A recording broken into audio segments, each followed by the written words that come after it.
Y nos vamos atrás, ¿eh? Ya. Y además 3 mujeres porque ya. Presidente, buenos días, funcionarios que le acompañan.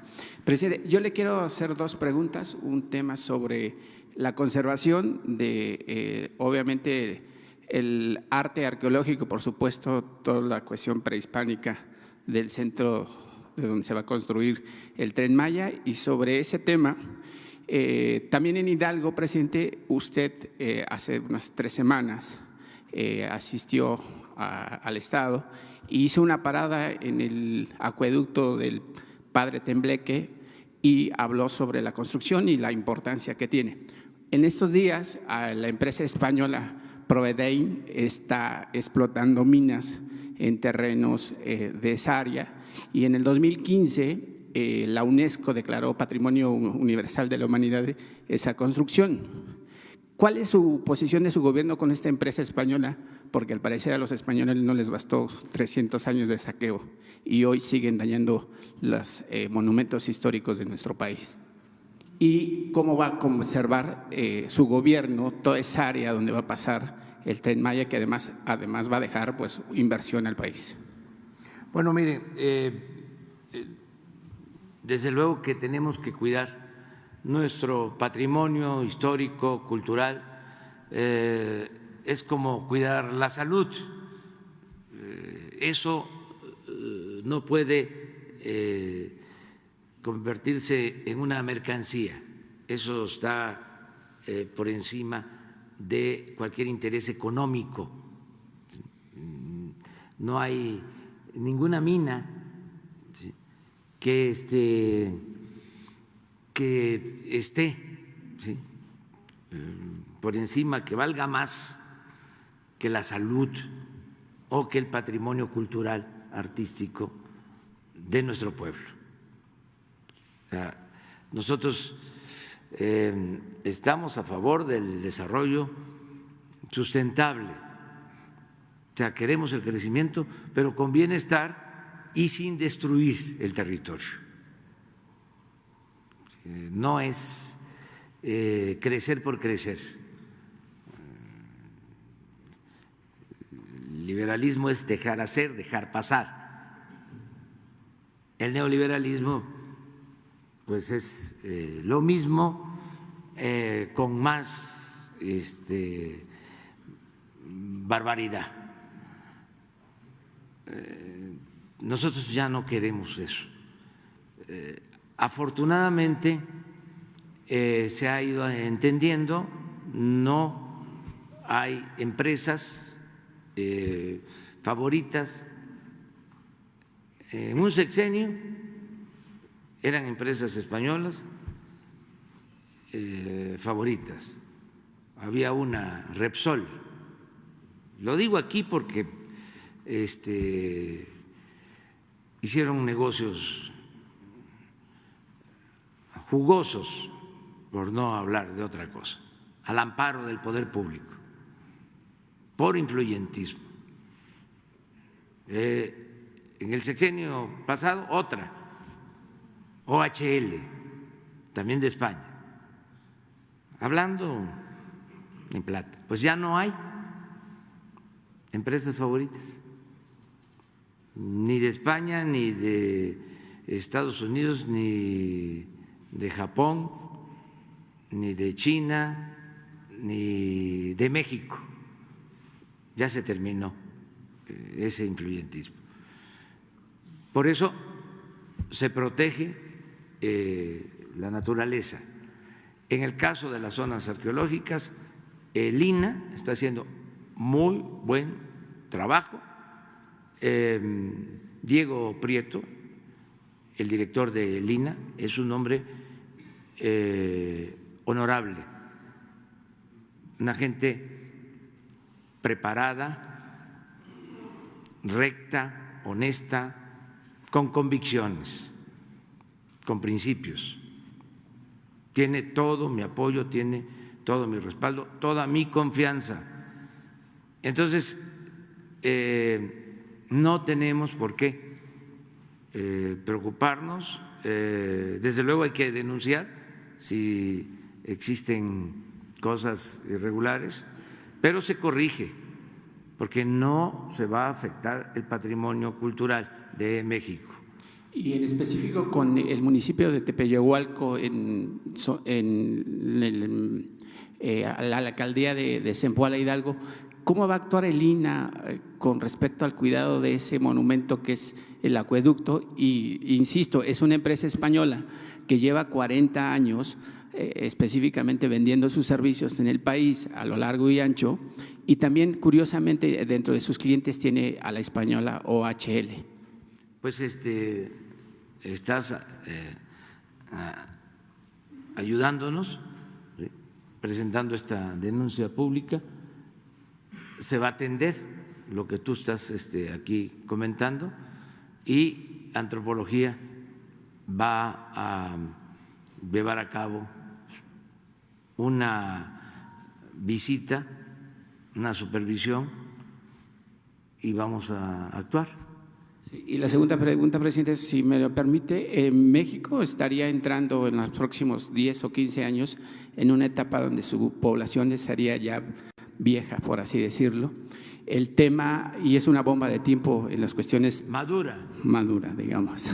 En el tema de salud y prestaciones y retiro de los mexicanos que en esa época seremos maduros, como usted lo dice, o adultos mayores. El tema de la UMA, presidente, es un tema que Enrique Peña Nieto puso como, digamos, puso como un freno. Sin embargo, cientos de seguidores en el diario digital Bajo Palabra nos han manifestado que están preocupados, sobre todo jubilados, donde cuando usted llega hace un aumento del salario mínimo del 20% a nivel general, pero ellos nada más les aumentó 2 pesos. ¿Cómo va a resolver ese tema o cuándo se va a empezar, pues digamos, a darles respuesta a estos trabajadores que finalmente ellos pues también formaron parte de la clase trabajadora del país que hoy tenemos, presidente? Sí, es un asunto que amerita atención. En el periodo neoliberal se tomaron estas decisiones, no solo en el caso de la medida para aumentar el monto de las pensiones, las sumas famosas, sino el sistema de pensiones en general. Nos llevaría, en el caso de que no se hiciera nada, a que los trabajadores no recibieran en su jubilación lo que aportaron, lo que les corresponde. Hay una devaluación, vamos a decir, en todo el proceso de pensiones, y ya va a empezar esto a reflejarse en el caso de nuestro gobierno. Los primeros casos, que son pocos, pero hablamos de miles, se estarían presentando en el 24 y luego se van a incrementar en número, ¿sí?, de gente que recibiría la mitad o menos de la mitad, ¿sí?, de la jubilación que les corresponde. Este tema ya lo vamos a abordar. Estamos hablando con el sector privado, con el sector de los trabajadores, sector obrero, y tenemos interés en buscar una solución. Aunque a nosotros no nos pegue, ¿sí?, durante el tiempo que vamos a estar, esto va a convertirse en un problema grave, si no se atiende desde ahora, en el próximo sexenio y en los futuros. Entonces ya vamos a analizar el tema, ya estamos viéndolo y queremos buscar opciones alternativas. Es un compromiso. Estamos contando con el apoyo del sector privado. Se están portando muy bien los representantes de los empresarios. Es más, les diría que la propuesta viene de ellos y está aceptada por los sindicatos y no va a afectar a los trabajadores. Vamos a buscar la forma de que no afecte a los trabajadores, resolverlo sin afectar a los trabajadores. Y es por iniciativa del sector privado. Entonces, sobre este tema, me adelanto ya, porque lo preguntas. Los maestros me lo están planteando, los trabajadores del Seguro Social, los que están inscritos en el Seguro Social, con jubilaciones, con pensiones, en el ISSSTE, lo mismo, pero vamos a buscar la forma de resolverlo. Aquí se va a dar a conocer el plan en su momento, pero ya empezamos a analizarlo. ¿Cuánto tiempo le llevaría todo su sexenio? No. Yo espero que antes de que finalice este año ya tengamos una propuesta. Gracias. Sí. Buenos días, señor presidente. Demián Duarte, de Proyecto Puente, Pasión por los Negocios y Política y Rock and Roll Radio. Señor presidente, sobre el tema de salud, en mi estado, que es particularmente Sonora, pero de otras regiones también, se han recibido reportes en el mismo sentido de lo que ocurría en el hospital infantil, es decir, de ausencia de medicamentos para atender las situaciones de cáncer. Yo he conocido incluso de primera mano algunas situaciones en ese sentido, en algunos subsistemas que corresponden al sector salud federal, en particular el ISSSTE, en particular también me han pasado reporte del IMSS en específico. La pregunta sería si así como se garantizaron el acceso a estos medicamentos en el hospital infantil, bueno, hay capacidad precisamente para responder a la demanda en los estados de toda la República y si, bueno, si esta situación de el monopolio que ha tenido esta compañía de la que se ha hecho mención aquí, bueno, pues digamos se va a, digamos, de alguna manera vencer con alguna estrategia como la que mencionó ahorita de acabar con la subrogación en términos de lo que son los servicios de farmacia. Eso en particular sobre el tema de los tratamientos de cáncer. Sin embargo, también en su reciente visita a Sonora, en Agua Prieta, tengo entendido que le entregaron un documento en donde ponían un aspecto de ausencia de personal médico especializado precisamente en los clínicas y hospitales del Instituto Mexicano del Seguro Social. Este asunto ha provocado pues fuertes atrasos en la atención, sobre todo a los derechohabientes, que usted sabe en el IMSS pues son los trabajadores, ¿verdad? La pregunta en particular, aunque hoy no vino el director del IMSS, que es Zoe Robledo, es si ya se están tomando medidas precisamente para atender este déficit en términos de lo que es el personal especializado. Y si me permite, le quiero hacer una pregunta sobre el tema económico. Bueno, en el caso de Agua Prieta existe el compromiso público de construir una clínica familiar. Ya se tiene el presupuesto, son 50 millones de pesos y el seguro va a terminar esta obra este año. Es una demanda de 10 años de la población que no tiene seguridad social.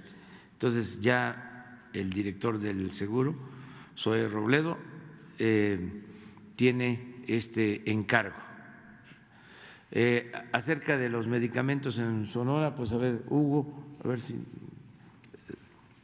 sobre los niños, ¿verdad? Bueno, Es que, por ejemplo, el reporte que yo recibí es no nada más de niños, sino de personas, por ejemplo, como usted dijo, maduras, que tienen también la enfermedad y que no tienen el acceso suficiente, por lo menos, a los medicamentos. Gracias. Sí, la pregunta es muy útil y podemos entrar en más detalles el próximo martes también en el Pulso de la Salud.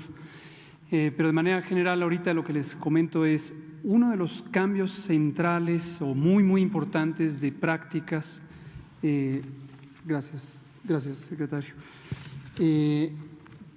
Ha sido las compras centralizadas. Y contrario a lo que quienes nos critican piensan, nos ha permitido ser más eficientes precisamente porque hoy existe un mecanismo de apoyo, de solidaridad entre las instituciones del sector. Las compras centralizadas lo que nos han permitido es que todo el sector salud y la enorme mayoría de los sistemas estatales de salud nos sumemos a un mismo esfuerzo y cuando existe una posible insuficiencia de medicamentos o cualquier otro insumo para la salud en alguna institución, podemos reemplazarlo, porque es un mismo esquema de contratación y legalmente tenemos la posibilidad de cubrirlo, ¿no?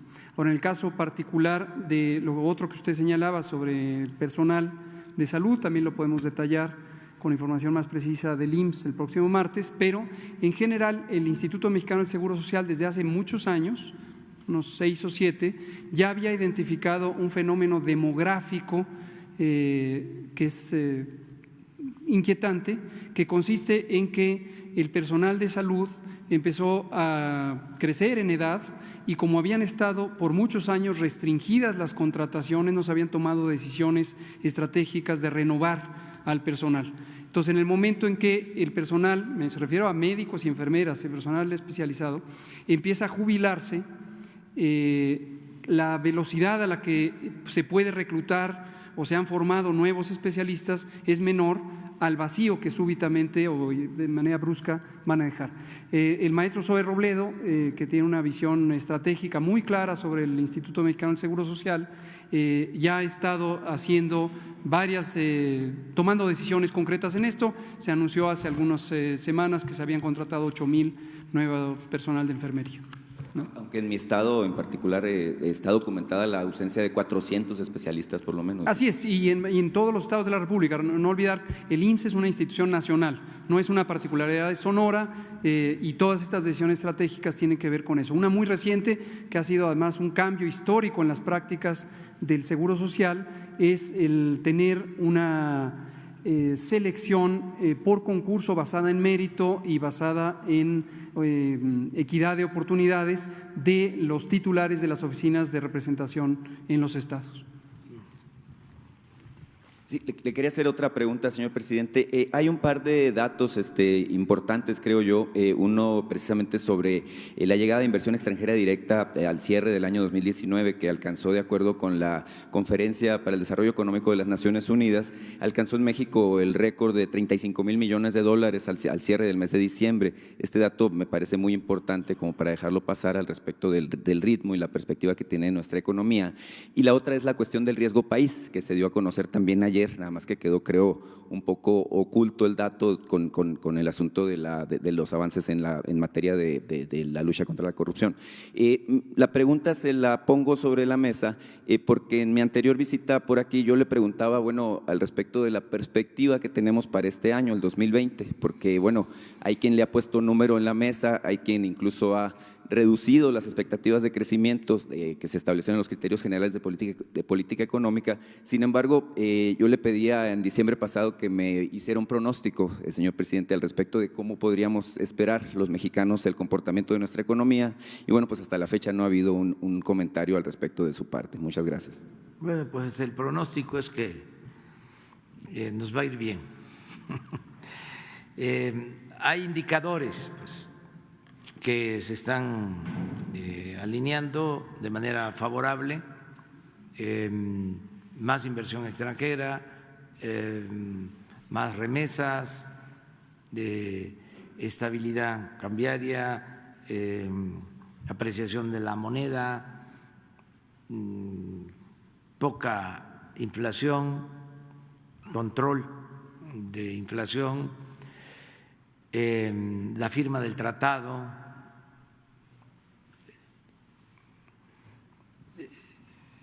Estado de Derecho, que eso es muy importante,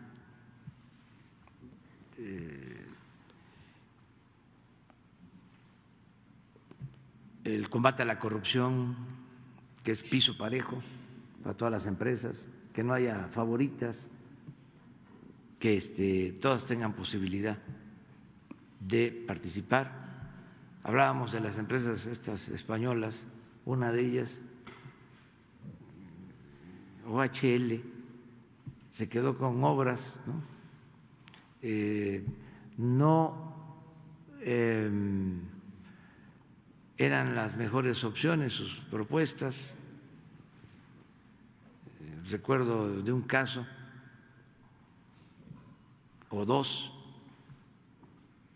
el del viaducto, el segundo piso del Estado de México, sí, donde dejaron fuera a una empresa porque su proyecto arquitectónico no tenía calidad artística, o sea, aunque los precios eran mejores, y afectaba el paisaje urbano. Otra fue todavía peor.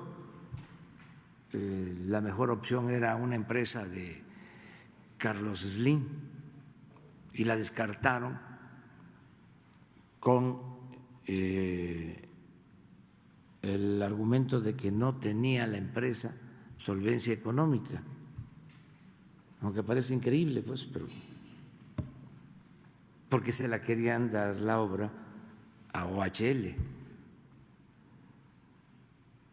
O sea, eso ya no, se acabó. Pero de ese tamaño, de esas dimensiones, y esto viene de tiempo atrás, no es el sexenio pasado, que algunos nada más quisieran que nos quedáramos en el sexenio pasado. No, esto comenzó desde Salinas y le siguieron. Es para decirlo en pocas palabras, el salinismo como política fue lo que se impuso después de Salinas. El FOAPROA, que fue con Zedillo, pues es la misma concepción. Vamos a rescatar a los de arriba, vamos a convertir las deudas privadas en deuda pública. Todavía no se termina de pagar esa enorme deuda pública, pero es una concepción. ¿Por qué no se rescató al pueblo? ¿Por qué no se rescató a los campesinos, a los trabajadores, a las clases medias? Eso es el modelo fallido y caduco del neoliberalismo, que ya no se aplica en México. Estamos en la etapa post-neoliberal. Ya eso ya pasó la historia. Pero luego siguió lo mismo con Fox, que significaba la llegada del cambio. Igual la entrega de bienes, con Calderón lo mismo, las empresas, en el caso, por ejemplo, de Zedillo y de Calderón, me meto a decirlo porque yo creo que eso ayuda más, ¿no?, a que no se vuelva a repetir el esquema, el modelo de política neoliberal. Los dos a trabajar a empresas que la ayudaron cuando terminaron. Zedillo se fue a trabajar a una empresa de ferrocarriles que se quedó con los ferrocarriles nacionales, y Calderón, consejero de Iberdrola, una empresa española de generación de energía eléctrica. Yo me voy a ir a Palenque, terminando. Bueno, pero vamos muy bien, vamos bastante bien. En el caso de salud, porque tenemos que ir cerrándole el paso a la calumnia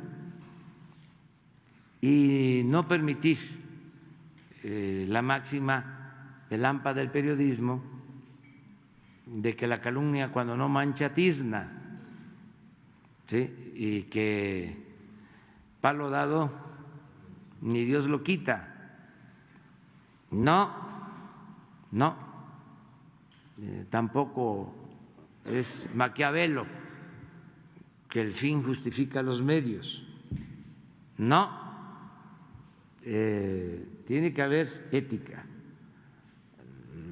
La política como imperativo ético y lo mismo el periodismo. Ayer hablábamos de un articulista del Universal que escribió que se habían ido del país, se habían refugiado en Suiza, creo, los padres de un niño con cáncer por culpa mía, un niño de 3 años. Pues, como lo dijimos aquí, la doctora que atendió este caso del Hospital 20 de Noviembre me mandó una nota que quiero compartir con ustedes, aunque nos lleve un poco de tiempo. Esto es muy interesante, pues. No sé si está la nota, ¿la puedes leer, Jesús, de favor?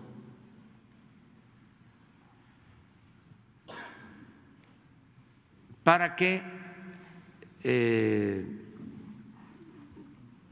actuemos todos, pues, con apego a la verdad.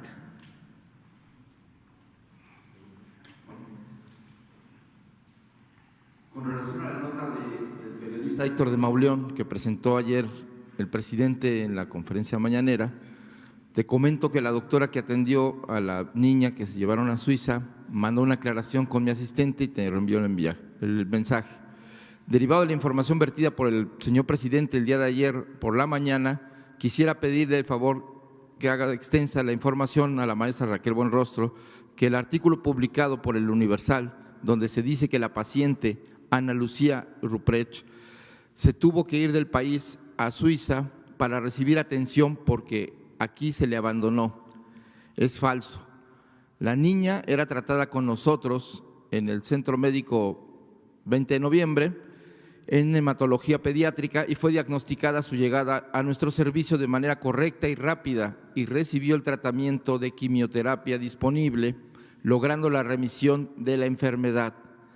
Presentó una reacción alérgica a la asparaginasa, la cual está descrita en la literatura internacional como posible, y los padres, quienes tenían contacto con los médicos suizos, nos preguntaron de las posibilidades de adquirir los fármacos que los sustituyeran, dada la importancia que implica en el tratamiento. Y ellos por su cuenta lo adquirieron, ya que no cuentan con clave del sector salud para poder realizar las compras por paciente específico. Posteriormente fue atendida ante cada una de las complicaciones presentadas y brindamos información a los médicos del Hospital Suizo dada la transparencia de la información que tenemos del estado de salud y a solicitud de los padres, ya que buscaban desde el principio ser atendidos o en Estados Unidos o en Suiza. Después de varios meses, el gobierno suizo autorizó su atención y la niña viajó a Suiza el 22 de enero de este año junto con su padre. La paciente recibió el resto de su quimioterapia y se trasladó en óptimas condiciones de salud, verificado por su médico tratante y por mí como jefe de servicio. La madre de la menor agradeció la óptima atención que recibió de nuestro nosocomio. Esta información la expreso para que tenga claridad de nuestro trabajo con cada niño. Firma, bueno, y si es de utilidad, continúa sus órdenes, firma la doctora Luz Victoria Flores de Villegas, jefa de hematología pediátrica del Hospital 20 de Noviembre del ISSSTE. Y me autoriza a que… Y autoriza que se utilice esta información en caso de que sea necesario para que cualquier periodista o medio de comunicación interesado, ella pueda brindar su testimonio para ratificar esta declaración. Bueno, aclarar eso. Ahora sí, vámonos con mujeres, 3 mujeres.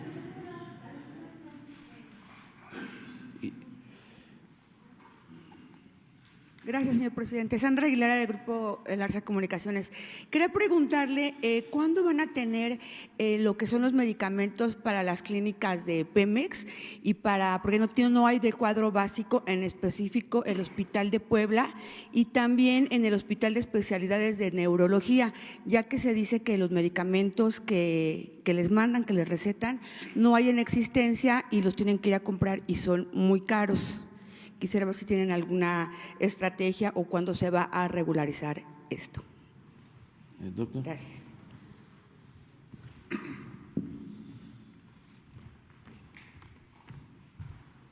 Con gusto. La pregunta es útil para aclarar varios puntos.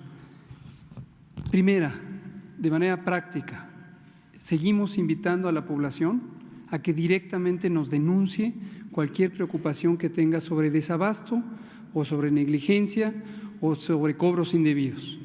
Y hemos puesto a disposición el teléfono de atención ciudadana del Instituto de Salud para el Bienestar, 800-767-8527, 800-767-8527, Instituto de Salud para el Bienestar, para atender directamente estas denuncias o inconformidades. ¿Por qué eso es importante? Porque nosotros, si no tenemos información clara, precisa, oportuna, esto se convierte en un ruido, en un rumor.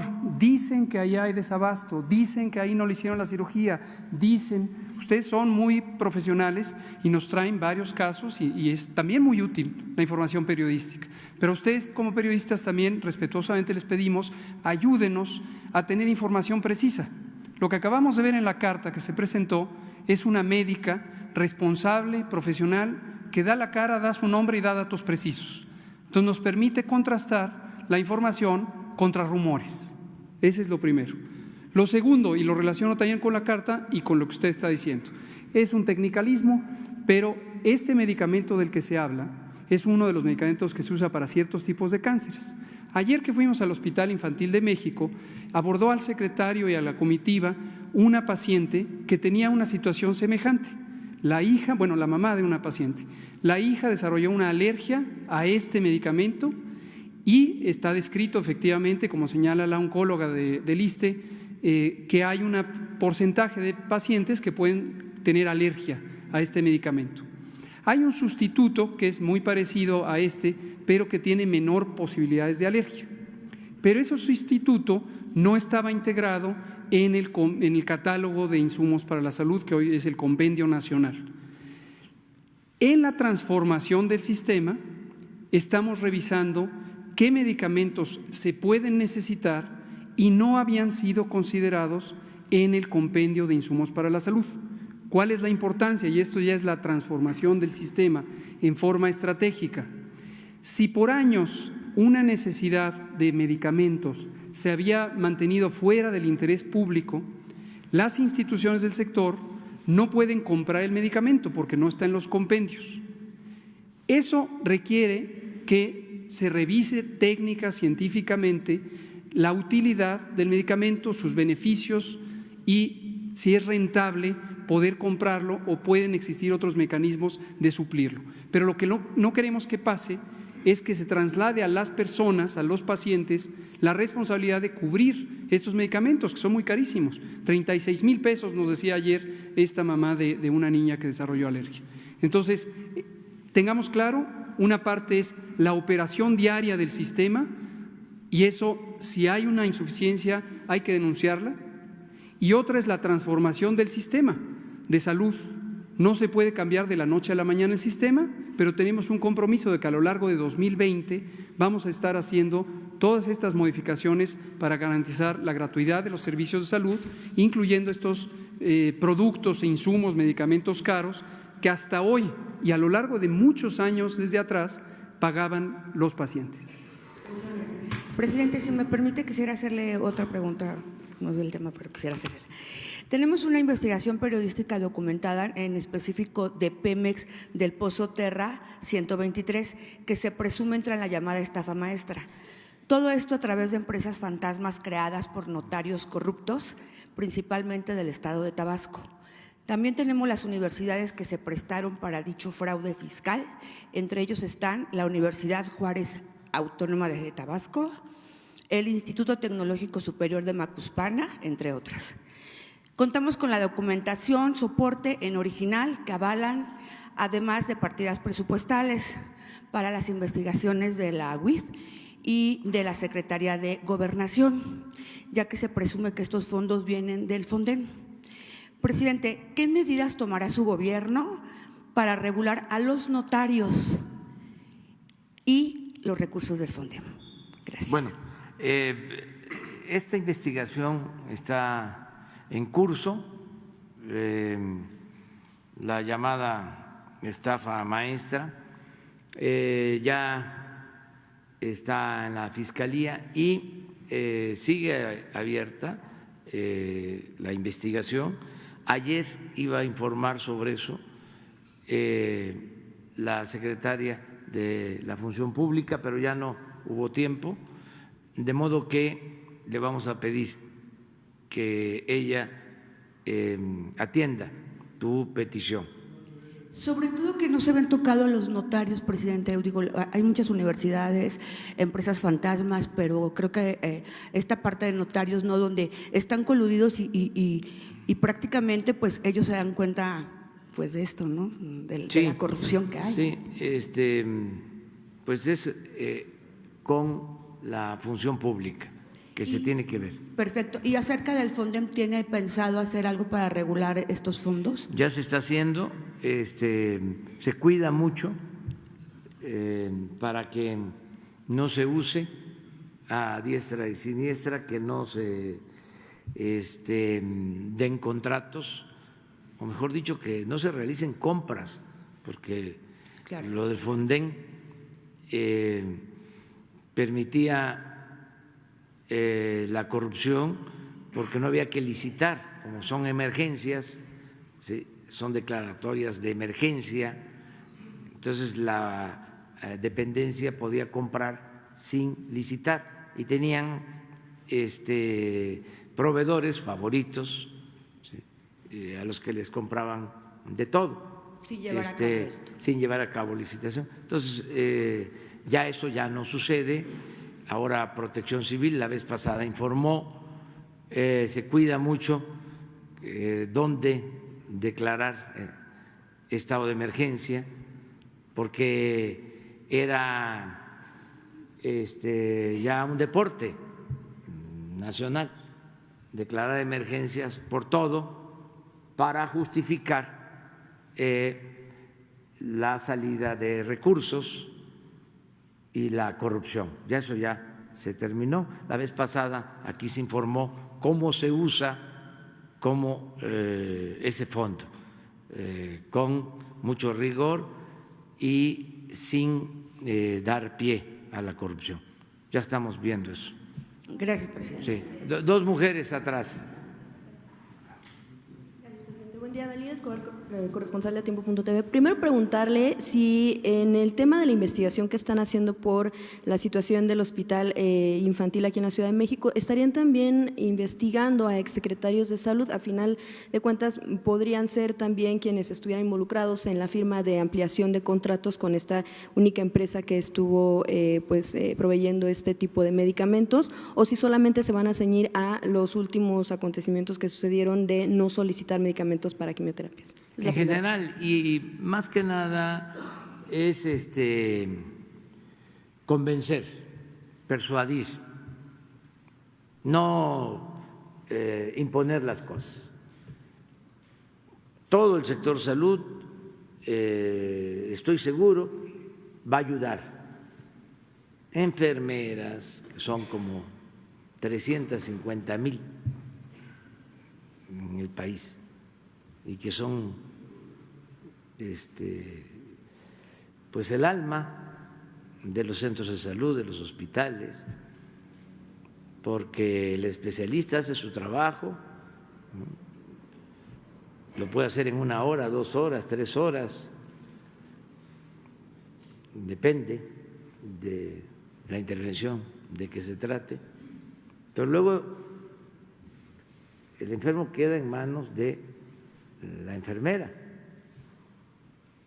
durante mucho tiempo y son muy buenas, muy eficaces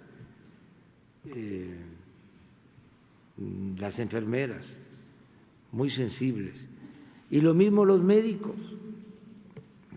Históricamente, ¿quién no recuerda la marcha de los médicos? Aquí el doctor Alcocer, además de ser una eminencia en medicina, Premio Nacional de Ciencia, es un hombre con ideales, con principios. Era médico de profesión el presidente Salvador Allende, médico de profesión Ernesto Che Guevara.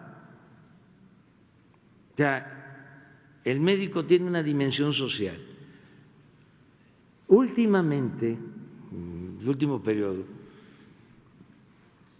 por la imposición de la política neoliberal, se fueron perdiendo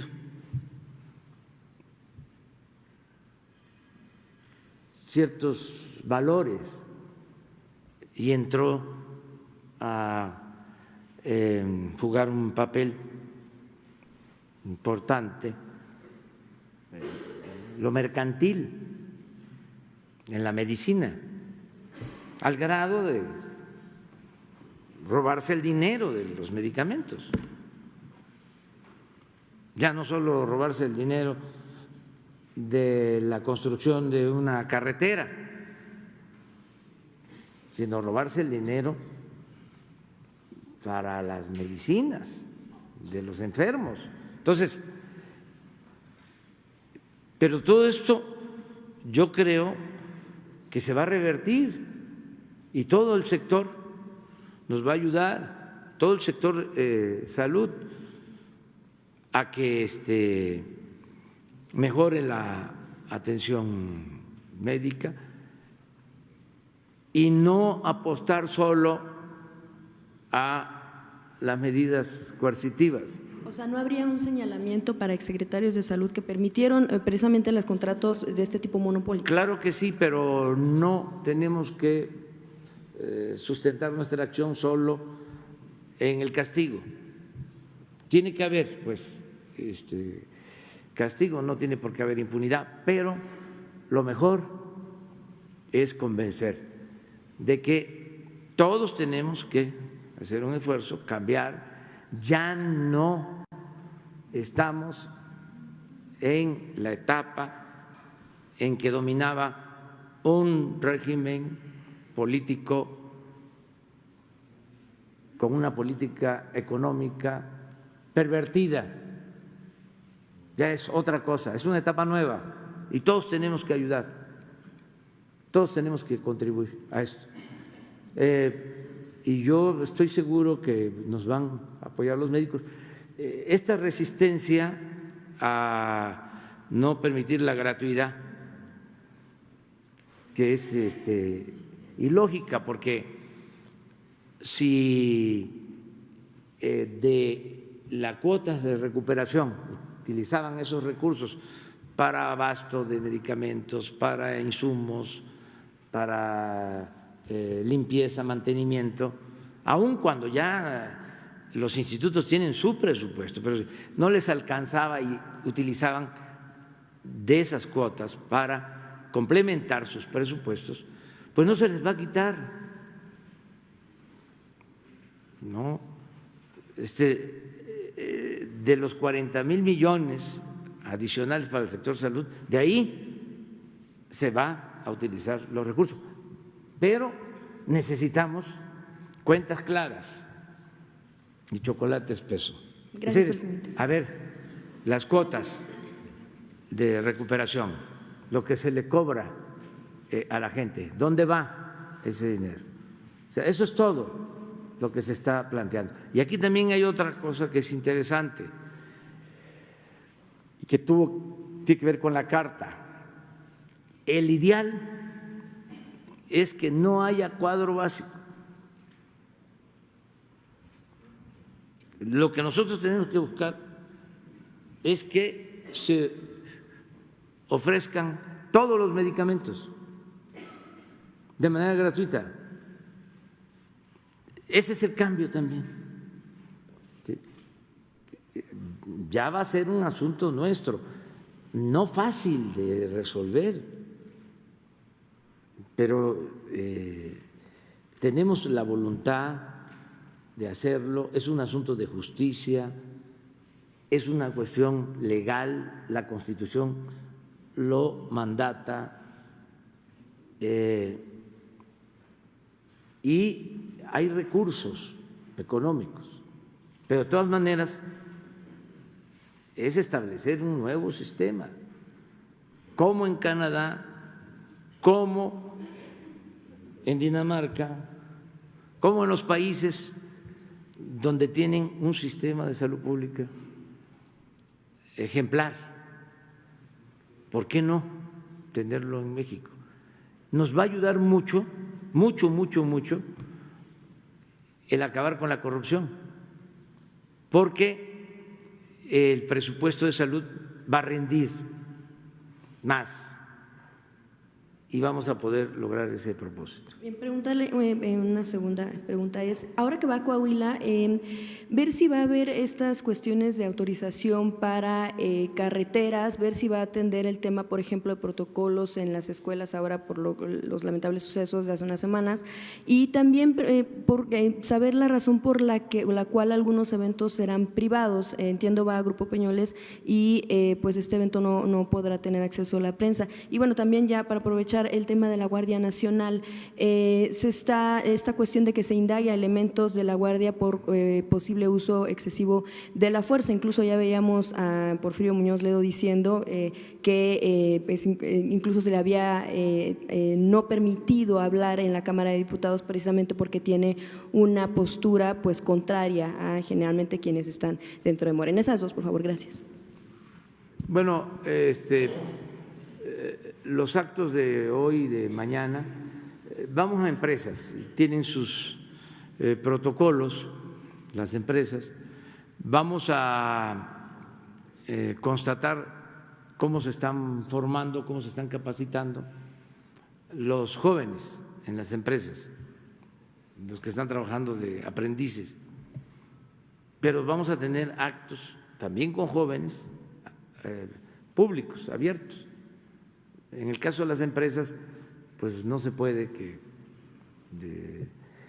haya paso abierto. Creo que a eso se debe, ¿no? O sea, en lo que corresponde a la Guardia Nacional, muy bien la Guardia Nacional,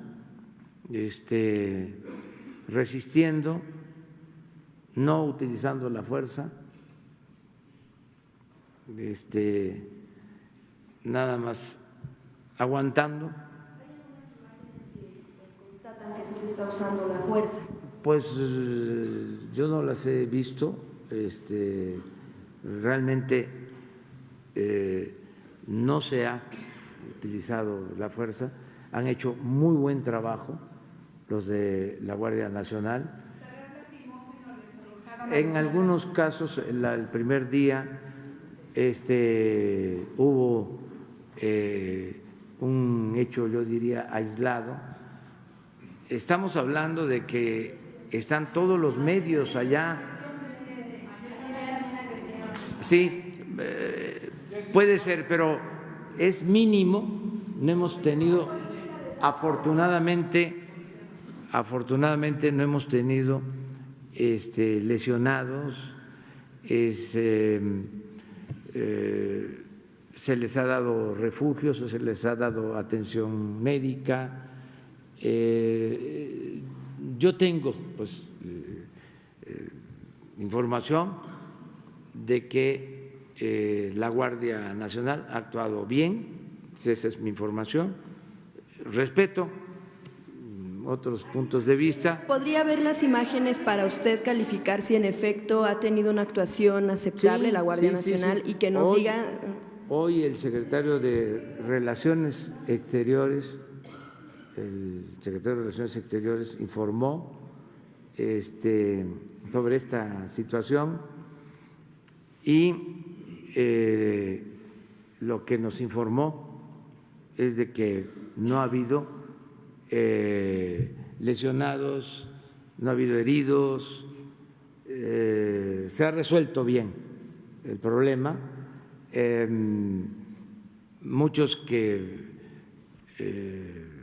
pues fueron engañados porque les dijeron de que iban a pasar por el territorio nacional sin problema, están regresando.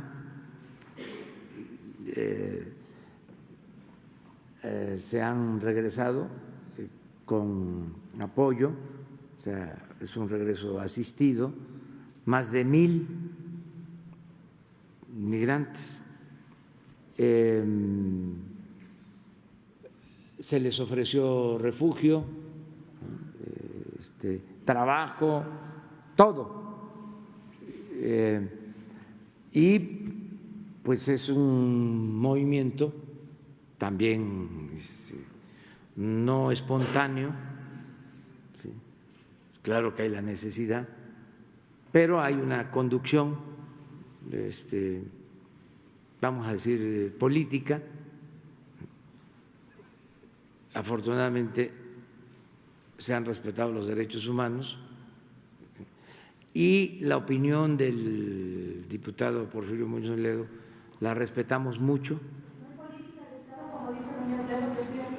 No, sí hay política de Estado, claro que sí, para que se cumpla con las leyes, para que haya Estado de Derecho. Pero sí, al nivel de no dejarlo exponer su postura en la Cámara de Diputados. Pero eso corresponde al Congreso y yo les recomendaría, pero es solo una recomendación, que él,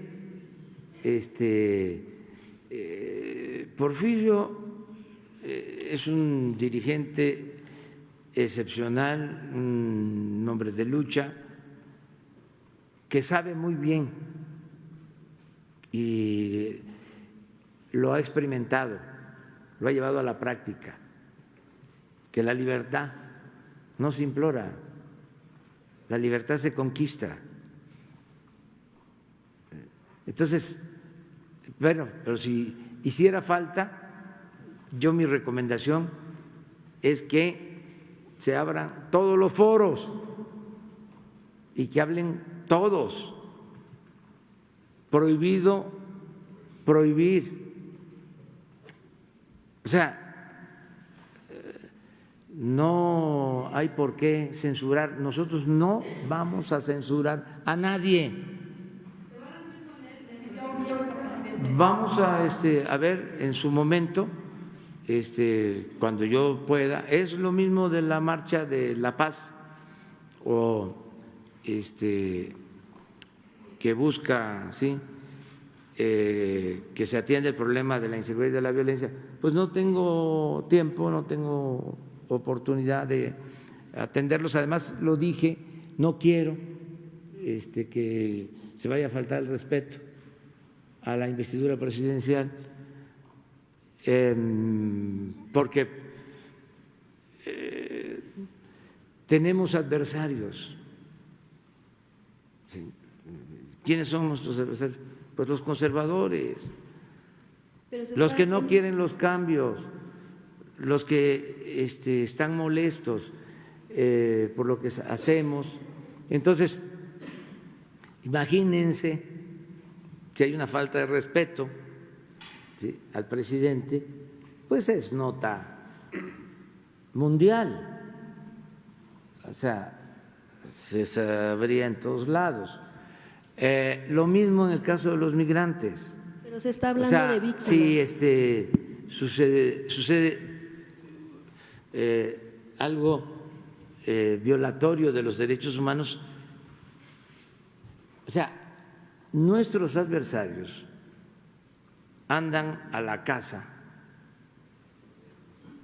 de errores, se dice coloquialmente, a la caza de gazapos. Entonces, como estamos sometidos a este escrutinio, pues tenemos que cuidarnos, no caer en ninguna provocación, ser respetuoso de todos. O sea, creo que tenemos ese derecho, o sea, incluso a ser dueños de nuestro silencio.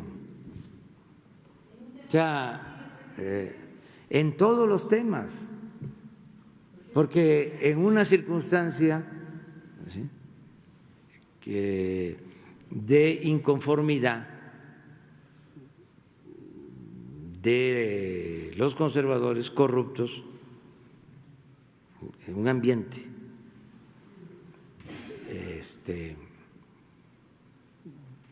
de desquiciamiento, de nerviosismo, pues puedo ser yo rehén de lo que diga. Entonces, por eso ahora estoy hablando hasta más despacio. Estoy practicando más lo de la geometría del lenguaje para ir colocando las palabras despacito en donde corresponde. Porque si no, imagínense, los veo, los artículos, las notas en los periódicos, la radio, o sea, las campañas. Si no fuese por las benditas redes sociales, sería una situación muy complicada para nosotros. Además de las redes sociales, tenemos este espacio donde puedo ejercer mi derecho a la réplica. Antes no se podía. Era nada más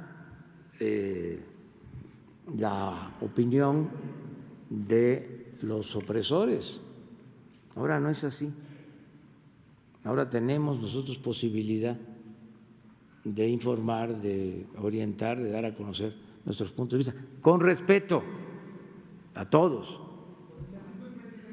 Los líderes o a gente que está asusando para estas movilizaciones, ¿tiene enfrentados a estas personas? Sí, son líderes.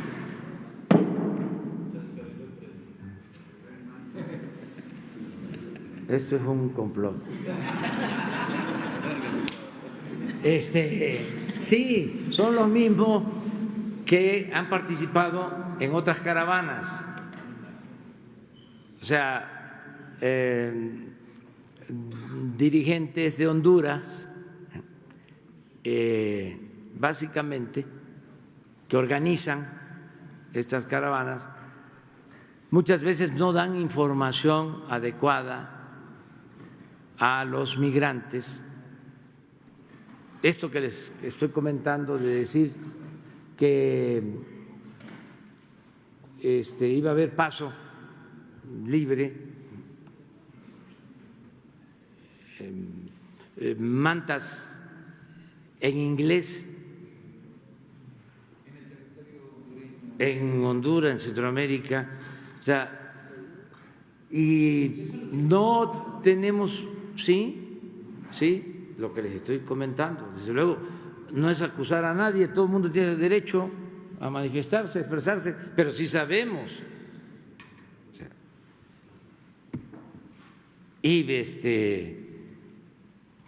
tenemos nosotros que garantizar el que no se violen los derechos humanos, que haya protección. Eso es muy importante. Un líder, siempre lo he dicho, puede poner en riesgo su vida, pero no tiene derecho a poner en riesgo la vida de los demás. Entonces no es, a ver, vámonos. Es que nosotros venimos de la lucha social. O sea, nos hicimos abajo con la gente y sabemos que hay una responsabilidad cuando se conduce un movimiento. Y, a ver, vámonos y organizamos el movimiento, lo echamos a andar. ¿Y qué pasa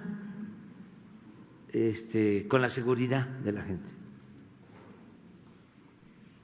Que nada más es que perdieron la vida porque se asfixiaron en un camión, en un tráiler, se volvió un vehículo y murieron 3, 4, 5, cayeron en manos de una banda de delincuentes y los ajusticiaron y ya, esa es la nota. Y el líder y la responsabilidad del que planteó de que no iba a haber ningún problema en el mejor de los casos. Y si está también de por medio el que cobraron, entonces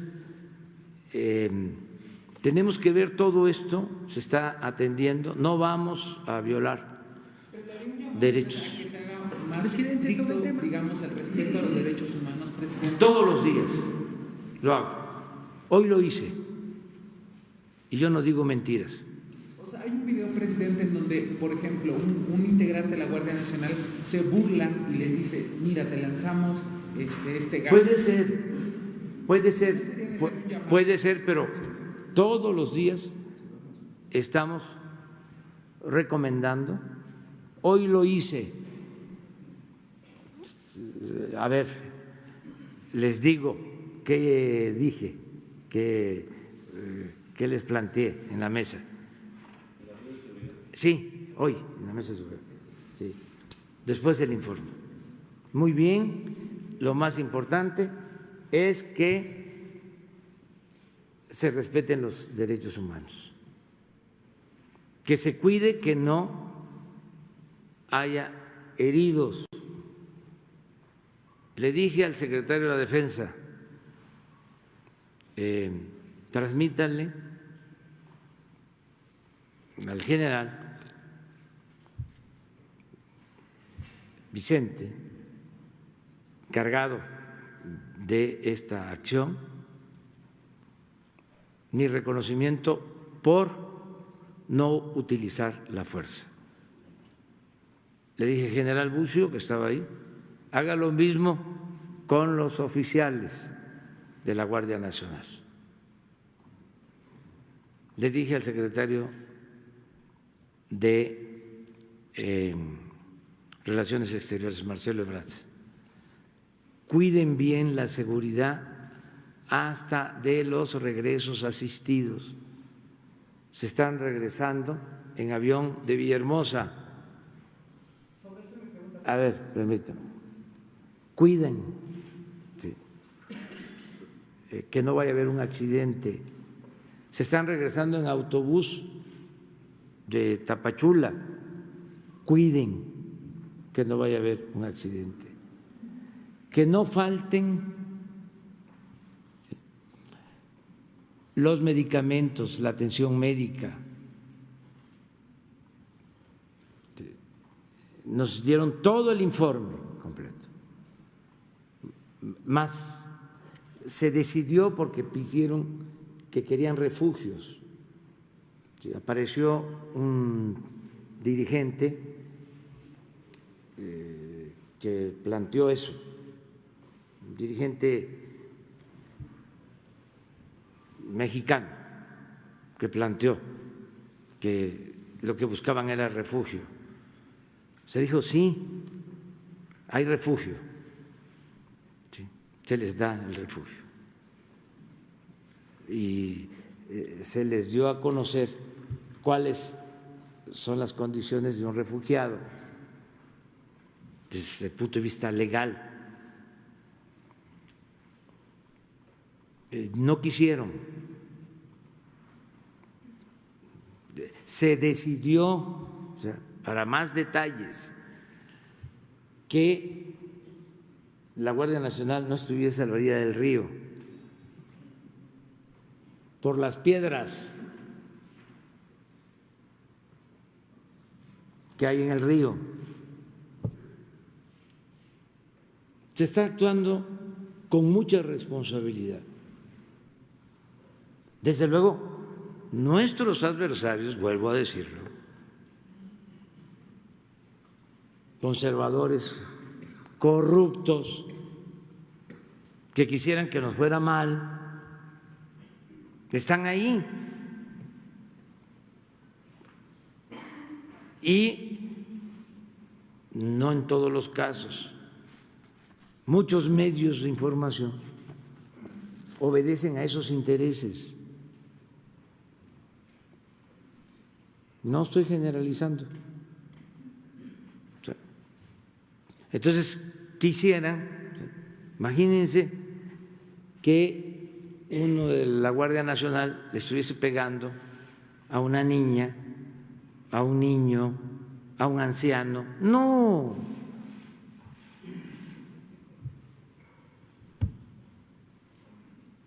Entonces, pero no es un asunto de imagen, ¿sí? Es un asunto humano, de convicciones. Nosotros no vamos a golpear a nadie, no violamos derechos humanos, ya se terminó el tiempo en que el Estado era el principal violador de los derechos humanos. Eso tenía que ver con el conservadurismo, esa añoranza que hay ahora tiene que ver con esas prácticas, no con lo nuestro. Sí, desde luego que sí, y si hay recomendación de derechos humanos se va a atender. Sí, ¿cómo está? La Guardia Nacional ya respondió que va a haber sanción al militar que amenaza. Ahí está. Sí, al militar o a la Guardia Nacional, al rato lo aclaramos. O sea, ya me tengo que ir, ¿eh? Ya me tengo que ir.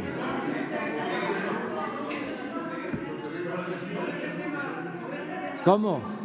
Monterrey se había dicho aquí que había un problema en hospitales en la transición del Popular al instituto. Recalcaba usted que ya tenía conocimiento. Va a Monterrey, pues es un tema en Monterrey. Pues si me lo plantean, allá lo vemos. Allá lo vemos. A ver tú, una compañera. Buenos días, soy Lourdes Piñasoria de Barlovento Informa contra Viento y Marea. Buenos días, presidente, buenos días a todos. Ya hubo un pronunciamiento de la presidenta de la Comisión Nacional de Derechos Humanos el día de ayer, Rosario Piedra, y dice que hay una crisis humanitaria. Y usted coincide que en el país hay una crisis humanitaria y dice que uno de los problemas graves pues es el asunto migratorio. Entonces, bueno, sabemos de la buena relación que hay con la presidenta. ¿Usted se sentaría con ella para hacer un listado de cuáles son todos estos problemas que existen en el país? Pues esa sí, sería sí. la primera pregunta, si me permite. No coincido con ella, pero respeto su punto de vista y además vamos a respetar sus recomendaciones, pero no existe una crisis humanitaria. Esa es mi opinión.